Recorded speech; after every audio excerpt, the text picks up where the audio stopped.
नमस्कार दोस्तों, मैं डॉक्टर प्रवीण द्विवेदी अपने इस चैनल में आपका स्वागत करता हूं। तो डियर फ्रेंड्स, मैं आपको एक चीज़ बता दूं कि मैं इस चैनल पर पर्यावरण वाला टॉपिक पढ़ा रहा था। इसके पहले वाले लेक्चर में मैंने इकोलॉजी टॉपिक स्टार्ट किया था। तो जो लोग नए हैं यहाँ पर, उनको एक चीज़ बता दूं कि मैं आपको बताया था कि इकोलॉजी वाले टॉपिक जो है मैं 2 लेक्चर में कवर करूँगा और आज ये मेरा सेकेंड लेक्चर है। तो जो बच्चे नए हैं तो प्लीज़ आप लोग इसके पहले वाले चैनल को देखिए, तभी ये मेरा लेक्चर समझ में आएगा, अदरवाइज आपको बिल्कुल समझ नहीं आएगा। तो मेरा आपसे निवेदन है कि आप यदि इसको देखना चाहते हैं तो आप इसके पहले वाले लेक्चर को जरूर देखें। चलिए, मैं आप लोगों को इकोलॉजी वाला टॉपिक स्टार्ट किया था, जैसा कि आप स्क्रीन पर देख पा रहे हैं। तो इकोलॉजी को मैंने आपको इकोलॉजी का मतलब समझाया था। इकोलॉजी में मैं आपको बताया था कि इकोलॉजी को कौन कौन से फैक्टर प्रभावित करते हैं। तो मैंने आपको 4 फैक्टर पढ़ाए थे। एक है टोपोग्राफिकल फैक्टर और एक है आपका जो एल्टीट्यूड होता है, ऊंचाई वाला फैक्टर, वो मैंने इसके पहले वाले लेक्चर में कवर किया है। तो आप उसको जाके देखें। आज मैं आप लोगों को पढ़ाऊंगा जो एडफिक फैक्टर है, मृदीय कारक जिसको बोलते हैं, और बायोटिक फैक्टर है। ज़्यादा डिटेल में बात करूंगा इनके बारे में मैं आज। तो चलिए शुरू करते हैं इकोलॉजी के बारे में। आज देखिए हम लोग पढ़ने वाले हैं मृदीय फैक्टर के बारे में, जिसे मृदीय कारक बोला जाता है। इंग्लिश मीडियम के स्टूडेंट जान लें, इसको एडफिक फैक्टर बोला जाता है। देखो, किसी भी इकोलॉजी में जो पारिस्थितिक तंत्र होता है, जो मृदा होती है, जो मिट्टी होती है, बहुत इंपॉर्टेंट रोल प्ले करती है उस पारिस्थितिक तंत्र को बढ़ने में और उसका विकास करने में। कैसे? इसके लिए जानने के लिए आपको मृदा का कंपोजिशन जानना होगा कि मृदा कैसे कैसे हमारे पारिस्थितिक तंत्र को प्रभावित कर सकती है। तो देखिए, मृदा का कंपोजिशन के लिए मैंने यहाँ पर लिखा हुआ है मृदा का। इससे क्वेश्चन सीधे ये पूछा जाता है। ये भी बता दूं कौन सा क्वेश्चन पूछा गया था इसके पहले ये वाला क्वेश्चन पूछा गया था। तो दरअसल मृदा जो होती है ना, मिट्टी होती है, इसमें 4 तरह के तत्व पाए जाते हैं मुख्य रूप से। इंग्लिश में मैंने लिखा हुआ है HH फॉर ह्यूमस, और इसको बोला जाता है कार्बनिक पदार्थ है। हिंदी मीडियम के स्टूडेंट प्लीज़ आप लोग लिख लिया करिएगा, मैं इंग्लिश में लिख देता हूँ, मुझे भी थोड़ा सरल होता है। तो ह्यूमस मतलब क्या होता है? कार्बनिक पदार्थ। तो कार्बनिक पदार्थ जो होते हैं इसमें 5 से 10% होते हैं। और इसके अलावा यहाँ पर मिनरल वाटर मैंने लिखा हुआ है, MW मतलब मिनरल वाटर। तो यहाँ पर जो मृदा जल, जिसे मैंने यहाँ पे खनिज पदार्थ लिखा हुआ है, कार्बनिक पदार्थ लिखा हुआ है, शैवाल लिखा हुआ है, मृदा जल, मृदा वायु और मृदा अभिक्रिया, ये मृदीय कारक के अंतर्गत इतनी चीजें मैं आपको पढ़ाने वाला हूँ। तो पहले तो मैं आपको कंपोजिशन पढ़ा रहा हूँ। मृदा में मैंने आपको बताया ह्यूमस 5 से 10% होता है। मिनरल वाटर, जिसे मृदा जल कहा जाता है, वो होता है 40 से 45%। इसके अलावा मैंने SW लिखा हुआ है। SW का मतलब होता है सॉइल वाटर, मतलब मिट्टी में कितना जल है वो है 25% होता है। और सॉइल एयर लिखा हुआ है, मृदा वायु जो होती है लगभग 25%। तो ये कंपोजिशन आपको याद रखना चाहिए कि जो वाटर और एयर होता है बराबर होता है। सबसे कम ह्यूमस और सबसे ज़्यादा मिनरल वाटर, खनिज पदार्थ होते हैं मिट्टी में, वो 40 से 45%। ये दोनों चीज़ें फैक्ट आपको याद करने पड़ेंगे। तो चलिए, ये तो बात थी। अब हम एक एक चीज़ों को पढ़ेंगे। देखिए, जैसे मैंने आपको बताया, यहाँ पर सबसे पहले ह्यूमस होता है 5 से 10% कार्बनिक पदार्थ। तो देखिए, कार्बनिक पदार्थ होते क्या है मिट्टी में? ये कुछ नहीं है, जैसे हमारे पेड़ पौधे होते हैं ना, तो जब पेड़ पौधे टूट जाते हैं या कोई चीज़ बाढ़ आ जाती है तो बहुत सारे पेड़ पौधे टूट कर मिट्टी में मिल जाते हैं। धीरे धीरे उनका अपघटन हो जाता है। अपघटन क्या है? वो टूट कर मिट्टी में मिल जाते हैं, अपघटन कहलाता है। इसके लिए बहुत सारे जीवाणु और कवक होते हैं, वो इसके लिए जिम्मेदार होते हैं। तो वो टूट कर मिट्टी में मिल जाते हैं, उसी को बोला जाता है क्या? कार्बनिक पदार्थ है। और जितना अच्छा अपघटन होगा उतना अच्छा उसमें कार्बनिक पदार्थ होंगे, और जितनी अच्छी कार्बनिक पदार्थ होगी, किसी मिट्टी में कार्बनिक पदार्थ की मात्रा, ह्यूमस की मात्रा जितनी ज़्यादा होगी, उसकी उर्वरता, फर्टिलिटी उतनी अच्छी होगी। ये बात आप बिल्कुल दिमाग में रख लीजिए। ये टॉपिक हो गया, आपको कार्बनिक पदार्थ के बारे में बता दिया। आइए समझते हैं मिनरल वाटर, 40 से 45% जो होता है खनिज पदार्थ के बारे में। देखिए, हमारे मिट्टी में जो खनिज पदार्थ होते हैं बहुत इंपॉर्टेंट होते हैं। आज के समय में आप देखते हैं हमारे किसान भाई लोग कितने सारी खाद यूज करते हैं। क्यों यूज करते हैं? यही खनिज पदार्थ तो डालते हैं वो। क्यों? क्योंकि खनिज पदार्थ की मात्रा यदि अच्छी होगी, बैलेंस्ड होगी, तो उसमें मिट्टी में जो पेड़ पौधे होंगे वो बहुत अच्छे से विकास करेंगे। तो आइए, अपने एग्जाम पॉइंट ऑफ व्यू से इसको 2 भागों में मैंने क्लासीफाई किया हुआ है। एक है माइक्रो एलिमेंट और एक दूसरा होता है माइक्रो एलिमेंट। हिंदी मीडियम के स्टूडेंट जान लें, ये क्वेश्चन पूछे जाते हैं। इनको हिंदी में बोला जाता है दीर्घ मात्रिक तत्व इंग्लिश में, हिंदी में इसको बोला जाता है सूक्ष्म मात्रिक तत्व। आप लिख लीजिएगा। तो देखिए दीर्घ मात्रिक तत्व पूछे जाते हैं कौन कौन से होते हैं, तो मैंने यहाँ पर आपको याद भी करा देता हूँ। एक है CHO, याद कर लो CHO। दूसरा आप याद कर लो NPS और मैग्नीशियम। ऐसे याद कर लो CHO, NPS एंड मैग्नीशियम। तो ये जो आपके 7 तत्व हैं दीर्घ मात्रिक तत्व होते हैं। एग्जाम में पूछा जाता है कि इनमें से कौन सा तत्व दीर्घ मात्रिक तत्व नहीं है, तो आप बिल्कुल याद रखें CHO, NPS और मैग्नीशियम। देखिए ये भी बता दूं, जो CHO होता है, जो पेड़ पौधे होते हैं ना, उनकी कोशिका भित्ति और जो उसकी जो प्लाज्मा झिल्ली होती है उसके निर्माण में योगदान करते हैं, पूछा जाता है। NPS जो होता है N for C for carbon, H for hydrogen, O for oxygen, N for nitrogen, P for phosphorus, S for sulphur, Mg for magnesium. Okay, Hindi ये केमिस्ट्री की बातें हैं। तो जो कार्बन, हाइड्रोजन, ऑक्सीजन होता है, ये मैंने बताया आपको। नाइट्रोजन, फास्फोरस और सल्फर जो होते हैं ये आपके न्यूक्लिक अम्ल और प्रोटीन के निर्माण में पौधों में हेल्प करता है। इसी तरह से मैग्नीशियम होता है, बहुत इंपॉर्टेंट है ये, पौधों में जो क्लोरोफिल होता है, जो प्रकाश संश्लेषण में हेल्प करता है, उसके लिए इंपॉर्टेंट होता है। आइए समझते हैं माइक्रो एलिमेंट क्या होते हैं। माइक्रो एलिमेंट वो तत्व होते हैं जो पेड़ पौधों में एंजाइम्स और कोएंजाइम्स के निर्माण में भाग लेते हैं। देखिए एक चीज़ और बता दूं, माइक्रो एलिमेंट होते क्या हैं, बताने को भूल गया। माइक्रो एलिमेंट वो चीज़ होते हैं जो पौधों को अति आवश्यक होते हैं, उनकी प्रेजेंस जो होती है अति आवश्यक होती है, इसलिए इंपॉर्टेंट होते हैं। दूसरे होते हैं माइक्रो, जो एंजाइम्स कोएंजाइम्स वगैरह का निर्माण करते हैं। मैंने यहाँ पे लिखा हुआ है potassium, manganese, iron, molybdenum, zinc और बोरान। आप इसको लिख लीजिएगा KMnFeMoZn बो। आप ऐसे याद कर सकते हैं, आप KMnFe और मोजनबो याद कर लो। चलिए, तो ये तो हो गया आपका खनिज पदार्थ।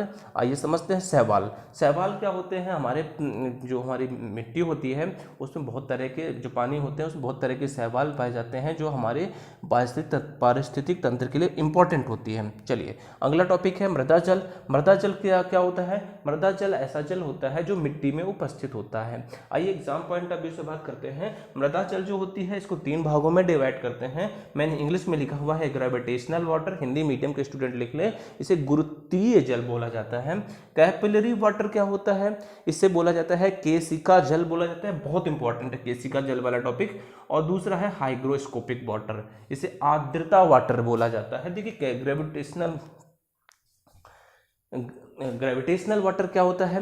ग्रेविटेशनल वाटर ये होता है कि जो हमारी ग्रेविटेशनल वाटर का मतलब ये हुआ कि जो जल पौधों के बहुत निचली सतह पर होता है या जो ज़मीन होती है ज़मीन के बहुत नीचे होता है उसे बोलते हैं ग्रेविटेशनल वाटर। ये पौधे कम मात्रा में यूज कर पाते हैं क्योंकि बहुत नीचे होता है। दूसरा होता है कैपिलरी वाटर। कैपिलरी वाटर केशिका जल उसको बोलते हैं। केशिका जल क्या होता है कि जिसको पौधे बहुत आसानी से ग्रहण कर लेते हैं, जो ज़मीन की ऊपरी सतह पर होता है, उसे केशिका जल बोला जाता है। हाइग्रोस्कोपिक वाटर रहता है जो सूक्ष्म मात्रा में मिट्टी में मिला रहता है ना पानी, उसको बोलते हैं हाइग्रोस्कोपिक वाटर। चलिए समझते हैं मृदा वायु के बारे में। मृदा वायु क्या होते हैं, जैसे मृदा वायु सॉइल एयर क्या होती है। सॉइल एयर में बहुत सारी हमारी मिट्टी में बहुत सारी गैसें होती हैं, वो गैसें हमारे लिए इंपॉर्टेंट होती हैं। क्यों? क्योंकि उसमें बहुत सारे मिट्टी में बहुत सारे जीवाणु होते हैं, कवक होते हैं, उनकी ग्रोथ के लिए, उनको जीवित रखने के लिए जरूरी है। आप बताइए किसी मिट्टी में आप आग लगा दोगे तो क्या आपको वहाँ पे जीवाणु जीवित रहेंगे? नहीं। तो जीवाणु जब जीवित नहीं रहेंगे तो हमारी मिट्टी की उर्वरता खत्म हो जाएगी, इसलिए सॉइल एयर का भी ध्यान रखना चाहिए। आइए समझते हैं मृदा अभिक्रिया क्या होती है। मृदा अभिक्रिया मैंने सॉइल रिएक्शन इसको बोलते हैं। देखिए किसी भी मिट्टी दो तरह से हम इसको क्लासीफाई कर सकते हैं। एक होती है अम्लीय मृदा, दूसरी होती है क्षारीय मृदा। अम्लीय मृदा क्या होती है? अम्लीय मृदा वो मृदा होती है जिसमें हाइड्रोजन आयन की मात्रा ज़्यादा होती है, और दूसरी होती है क्षारीय मृदा जिसमें सोडियम और पोटेशियम की मात्रा ज़्यादा होती है। अच्छा, मैंने एक चीज़ बता दूं आपको, क्वेश्चन पूछा जाता है कि जो मृदा जो हमारी मिट्टी होती है उसका पीएच मान कितना होता है। मैंने यहाँ पे लिखा हुआ है 6 से 7.5 के बीच में पीएच मान होता है। देखिए कुछ लोग पीएच मान नहीं पता होगा, पीएच मान बता दूं। पीएच मान जो होता है ना, 0 से लेकर के 14 तक एक स्केल बना हुआ है। 0 से 14 तक एक स्केल बना हुआ है। उस स्केल में जो 7 होता है ना, 0 से 14 के बीच में एक स्केल बना हुआ है, जो 7 होता है वो न्यूट्रल पीएच कहलाता है, मतलब जो जिसका पीएच मान 7 होगा वो उदासीन होगा, ना तो अम्लीय होगा और ना ही क्षारीय होगा। लेकिन जैसे जैसे इधर बढ़ेंगे अम्लीयता बढ़ती जाएगी और जैसे जैसे इधर जाएंगे उसकी क्षारीयता बढ़ती जाएगी। इसका मतलब ये हुआ कि जो जिससे हमारा नींबू है उसका अम्लीयता ज़्यादा होती है तो उसकी पीएच 2 से 3 होती है। हमारा ब्लड होता है ये लगभग न्यूट्रल होता है और जो यूरिन होती है ये हल्का सा क्षारीय होती है। तो इस तरह से आप याद भी कर सकते हैं, क्वेश्चन पूछे जाते हैं। तो मैंने ये आपको बताई। अच्छा एक चीज़ और बता देता हूँ, यहाँ पर जो क्षारीय मृदा में पौधे उगते हैं उनको बोला जाता है हैलोफाइट्स। आप ये वर्ड याद रखिएगा, पूछा जाता है ये बात। अच्छा हिंदी में इसको बोला जाता है लवणोद्भिद, या फिर इससे ऐसा क्वेश्चन पूछा जाता है हैलोफाइट्स ऐसे प्लांट्स होते हैं जो लवणीय मृदा में उगते हैं, क्षारीय मृदा में उगते हैं। एग्जाम्पल के लिए मैंने लिखा हुआ है मैंग्रोव वंश, और मैंग्रोव वंश जो होते हैं वो क्षारीय मृदा में उगते हैं। ओके चलिए, ये तो मैं आपको जस्ट आपको समझाया मृदीय कारक के बारे में। आइए फ्रेंड्स समझते हैं इसके बारे में, जैविक फैक्टर के बारे में। तो ये आई थिंक आप, अच्छा एक चीज़ और यहाँ समझाने को भूल गया, लिखा हूँ मैं, एक वर्ड है विल्टिंग। विल्टिंग क्या होता है डियर फ्रेंड्स? एक ये मतलब पौधों में होने वाली क्रिया ही है। विल्टिंग क्या होता है? पत्तियाँ कभी कभी मुरझा जाती हैं तो उसको बोलते हैं विल्टिंग। मतलब सीधी भाषा में पत्तियों का मुरझाना कहलाता है विल्टिंग। क्यों होता है? क्योंकि पत्तियों से पानी जब निकल जाता है, ज़्यादा गर्मी पड़ती है तो पत्तियों में पानी की कमी हो जाती है, गर्मी में आप देखे होंगे तो पत्तियां मुरझा जाती हैं, इसी को बोलते हैं विल्टिंग। एक और वर्ड होता है dear friends water logged water, Hindi में इसको बोलते हैं जलाक्रांत जल। अब जलाक्रांत जल क्या होता है? सॉरी, जलाक्रांत मृदा, वाटर लॉग्ड, यहाँ पर वाटर लिखने की बजाय मुझे लिखना चाहिए सॉइल, ठीक है।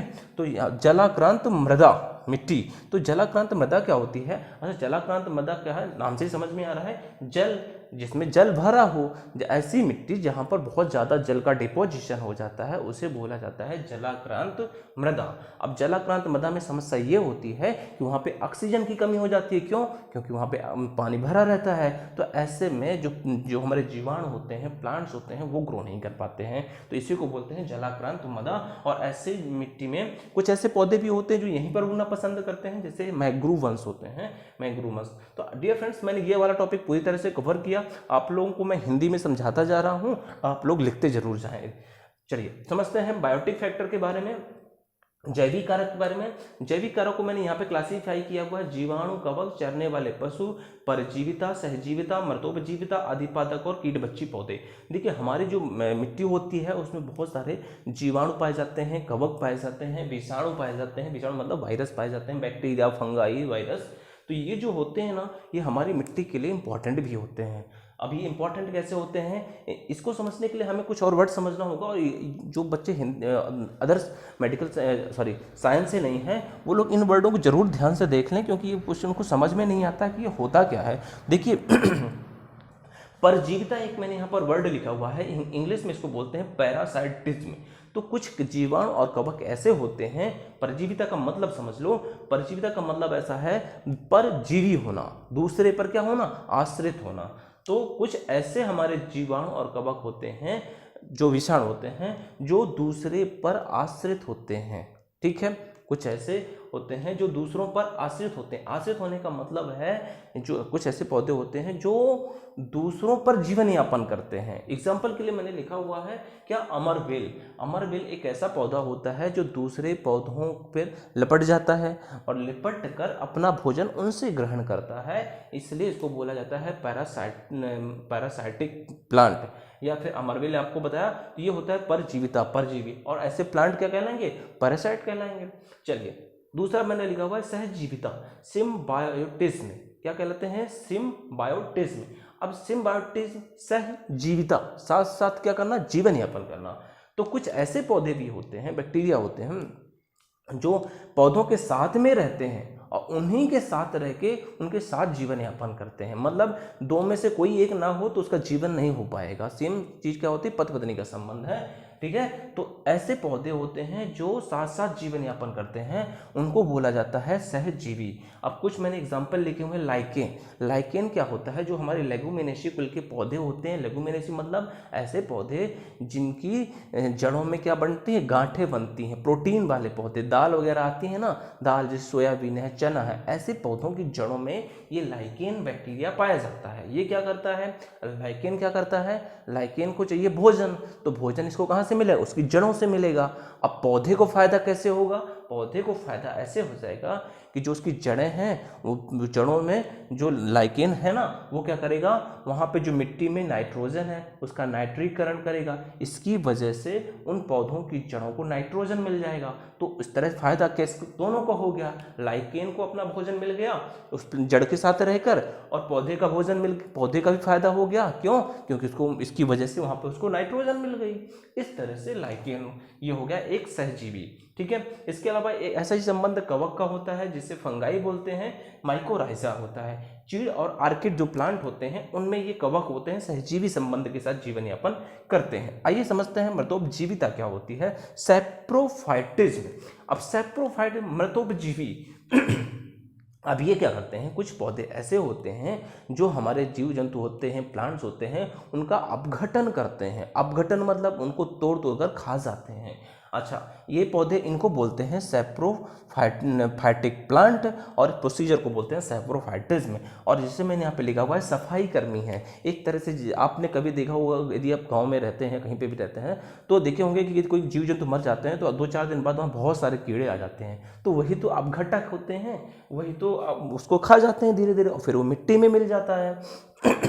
तो इसलिए मैंने यहाँ पर लिखा हुआ है सफाई कर्मी। तो जो अपघटक होते हैं, सैप्रोफाइटिक होते हैं, वो क्या करते हैं, एक तरह से हमारे लिए सफाई कर्मी का काम करते हैं। और जब जो जितना अच्छा अपघटन हो जाता है तो फिर क्या होता है, उस मिट्टी की उर्वरता बढ़ जाती है, क्योंकि उस प्लांट से, उस जीव से सारी चीज़ें तत्व कहाँ मिल जाते हैं, मिट्टी में। तो इसको बोलते हैं सैप्रोफाइटिज्म। चलिए समझते हैं। और अगली चीज़ इपीफाइटिज्म क्या होता है। इपीफाइटिज्म जिसे हिंदी में बोलते हैं अधिपादप। अधिपादप का मतलब होता है, कुछ प्लांट्स ऐसे होते हैं जो बड़े बड़े वृक्ष होते हैं, जैसे बरगद है या कुछ और बड़े बड़े प्लांट्स होते हैं, उनकी शाखाओं पर ग्रो करते हैं, उनकी शाखाओं पर वो लिपट जाते हैं और वहाँ से अपना भोजन प्राप्त करते हैं। इसी को बोलते हैं इपीफाइटिक प्लांट। प्रोसीजर होती है इपीफाइटिज्म। और मैंने एग्जांपल लिखा हुआ है आर्किड। आर्किड एक ऐसा ही प्लांट है जो बड़े बड़े वृक्ष होते हैं, उनकी शाखाओं में लिपट जाते हैं, उनसे अपना भोजन प्राप्त करते रहते हैं। चलिए अगला प्लांट, अगली चीज है इंसेक्टिवोरस प्लांट, कीटभक्षी पौधे। अब कीटभक्षी पौधे होते हैं जो कीट पतंगों को मारकर खाते हैं। अब कीट पतंगों को मारकर कैसे खाते हैं भैया, क्या होता है, वो सीधा भोजन जड़ों से नहीं प्राप्त करते, मतलब अपनी जड़ से प्राप्त नहीं करते, वो क्या करते हैं, ग्रो करते हैं। जैसे ही कोई कीट पतंग उनकी शाखाओं में, पत्तियों में बैठता है तो वो उसको कैप्चर कर लेते हैं, फिर उसको भोजन कर लेते हैं। तो देखो फायदा क्या होता है कि ऐसे प्लांट्स में, अच्छा एक चीज़ और बता दूं, ऐसे प्लांट्स में क्लोरोफिल नहीं पाया जाता। क्लोरोफिल क्यों नहीं पाया जाता है, क्योंकि भाई वो कीट बच्ची हैं, कीटों को खाते हैं, तो उनमें क्लोरोफिल पाए जाएंगे तो फोटोसिंथेसिस होगी, प्रकाश संश्लेषण से अपना भोजन प्राप्त कर सकते हैं। पर ऐसा नहीं होता, वो क्या करते हैं, कीटों को खाते हैं। अब कीट पतंगों को खाकर पूरा करते हैं, इसकी वजह से उनमें जो नाइट्रोजन की कमी होती है, कीट पतंगों में जो उनकी बॉडी होती है, संरचना होती है बाहर की, उसमें नाइट्रोजन वगैरह होती है, तो उसको वो ले लेते हैं, इस तरह से उनका भोजन प्राप्त करते हैं कीट पतंगों से। ऐसे प्लांट को बोला जाता है इंसेक्टिवोरस प्लांट्स। एग्जाम्पल मैंने लिखा हुआ है utricularia and nepenthes. Dear friends, यहाँ पर बस आज के लिए इतना ही, और इकोलॉजी वाले टॉपिक मेरा यहाँ से ख़त्म होता है। तो मैं आप लोगों से एक चीज़ कहूँगा कि प्लीज़ आप लोग जो हिंदी मीडियम के स्टूडेंट हैं, आप लोग अपने हिसाब से लिखते जाइएगा, वीडियो को पॉज करिए और पॉज करके जो बातें मैं समझा रहा हूँ आप उसको लिख लिया करिए, क्योंकि वो सारी चीज़ें एकदम बिल्कुल वर्ड टू वर्ड मैं आपको बताता हूँ, वर्ड टू वर्ड आप लिख लिया करिए, बहुत अच्छा नोट्स आपको बन जाएगा। इन शॉर्ट ये मेरा इकोलॉजी वाला टॉपिक होता है ख़त्म। अगले टॉपिक को मैं लेकर के फिर आऊँगा, तब तक प्लीज़ आप पढ़ते रहें, मस्त रहें, स्वस्थ रहें। Thank you.